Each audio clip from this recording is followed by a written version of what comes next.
شرک میں تم مبتلا ہو. شرک اسی چیز کا نام ہے کہ اللہ کی ذات میں اور اس کی صفات میں اور اس کی عبادت میں کسی اور کو شریک ٹھہرا دیا جائے. تو فرمایا میں اس شرک سے بری ہوں. اب وہ کہنے لگے خلیل پھر تو کس کی بات کرتا ہے؟ فرمایا انی وجہت وجہی للذی فطر السماوات والارض حنیفا وما انا من المشرکین. ابراہیم علیہ السلام فرماتے ہیں میں تو یکسو ہو کر اس کی طرف متوجہ ہوں جو زمین و آسمان کا پیدا کرنے والا ہے.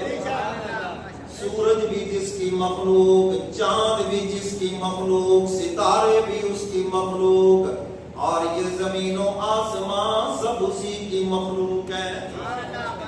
وما انا من المشرکین، اور میں مشرکین میں سے نہیں ہوں، شرک کرنے والوں میں سے نہیں ہوں. وحاجہ قوم قال اتحاجونی فی اللہ وقد ہدان. اب تعالیٰ فرماتے ہیں قوم نے پھر اس کے ساتھ جھگڑا کیا. کیا کیا؟ جھگڑا.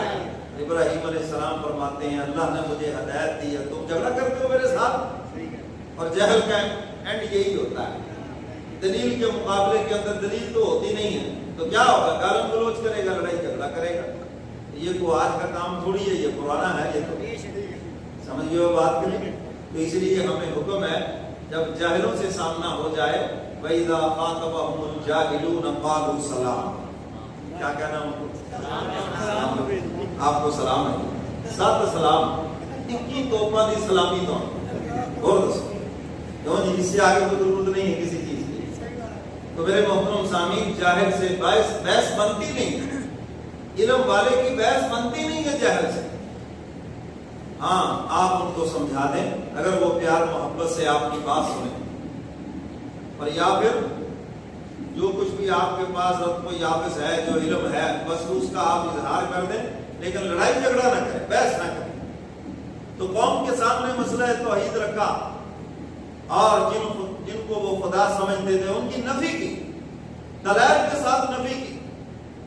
اب یہ بات چلتی چلتی بادشاہ کے پاس بھی پہنچ گئی.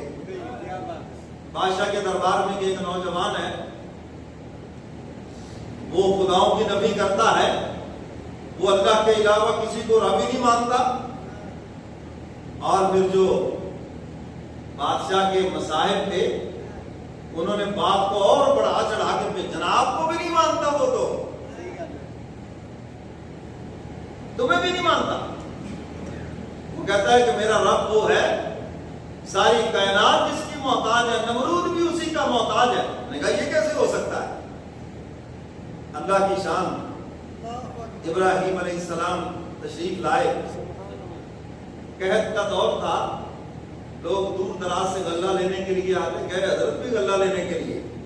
کیا غلہ ولا ملنا تھا مجھے تو ہے، یہ چیز تو چلی آتی ہے بھائی. ابراہیم علیہ السلام واپس لوٹے نا جی، تو بوریوں میں مٹی بھر لی، چلو گھر والوں کو تسلی ہو جائے، باہر رکھ کے سو گئے. اور جب کھانا پکانے کا ٹائم آیا تو اہلیہ نے دیکھا بڑی خوبصورت گندم ہے. معجزے کے اندر ہاتھ نبی کا ہوتا ہے، پیچھے طاقت اللہ کی ہوتی ہے. اللہ پھر اپنے عاشقوں دی، پنجابی جی کہتے ہیں کانٹا تو نہیں نہ لگن دیتا، چاہے کچھ ہو جائے. خدا کے عاشق بن کر تو دیکھو، پھر دیکھنا کہ غیبی طاقتیں کیسی تمہاری مدد کرتی ہیں.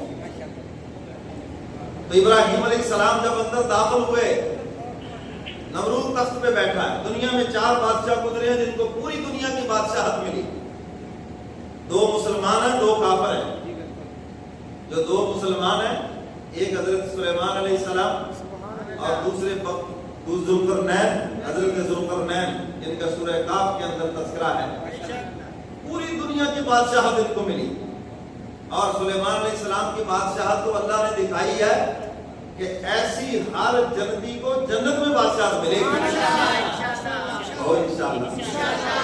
اور سلیمان علیہ السلام کی اسی دنیا میں 1000 بیویاں تھیں. ماشاءاللہ خاموش ہے.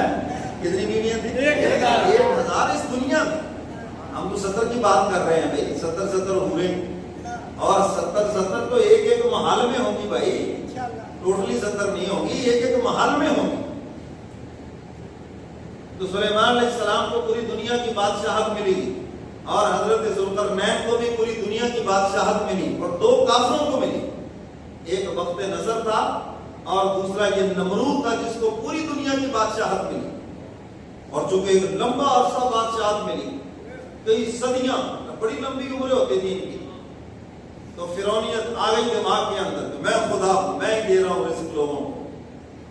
تو ابراہیم علیہ السلام جب تشریف لائے اس کے دربار میں، یہ تخت کے اوپر بیٹھا ہوا ہے اور آگے ساری رعایا بیٹھی ہے، اور یہ افضل ترین جہاد ہے نا، جابر سلطان کے سامنے کلمہ حق کہنا ہے۔ آج تو سارے سرنگو ہو جاتے ہیں نا، لیکن سیکھے نا کوئی خلیل سے، خدا کے عاشق سے، جس کے دل میں اللہ کا عشق ہے، وہ کوئی پرواہ نہیں کرے گا کسی کو، وہ بات کرے گا وہاں پر۔